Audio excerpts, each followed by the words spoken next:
pourquoi les peuples émeutent? Et pourquoi les gens pensent-ils des choses vaines? Des Français du fond du cœur, je vous le dis. Vous êtes un porte-drapeau des droits de l'homme, de la liberté et du sens de l'égalité. Vous, Français, êtes des gens qui consentent à l'injustice ou aux abus des dirigeants ou de certains peuples par rapport à d'autres. Cependant, ils doivent à nouveau renoncer à leur foi en Christ.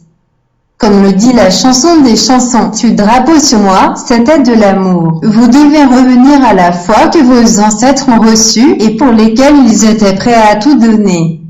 Il est nécessaire que chacun de vous revienne pour célébrer le culte du cœur que Dieu vous demande.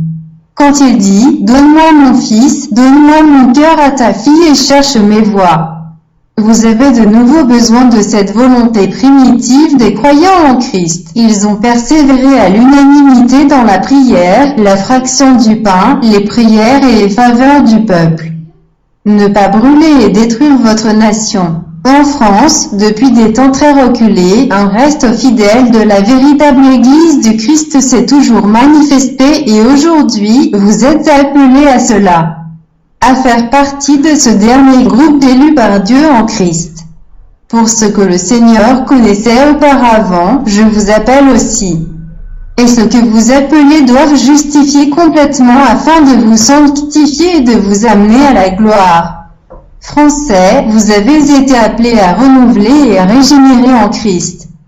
Comme il est dit au chapitre 3 de la lettre à Titus, rappelez-leur de se soumettre aux dirigeants et aux autorités, d'obéir, de vouloir de tout bon travail, que personne ne diffame.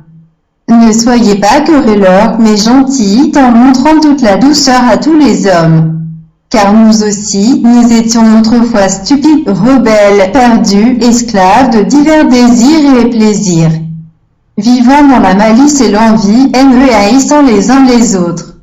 Mais quand la bonté de Dieu, notre Sauveur, fut manifestée et son amour pour les hommes, il nous a sauvés. Non pour des œuvres de justice que nous aurions faites, mais pour sa miséricorde, pour le nettoyage de la régénération et pour le renouveau du Saint-Esprit, qu'il a répandu sur nous abondamment par Jésus-Christ notre Sauveur, si bien que justifiés par sa grâce, nous en serions les héritiers selon l'espoir de la vie éternelle. Voici ce que dit fidèlement la parole, je tiens à ce que vous insistiez fermement pour que ceux qui croient en Dieu puissent s'engager dans de bonnes œuvres. Ces choses sont bonnes et utiles aux hommes. Mais évitez les questions stupides, les disputes et les arguments, parce qu'ils sont vains et sans profit. Pour l'homme qui provoque des divisions.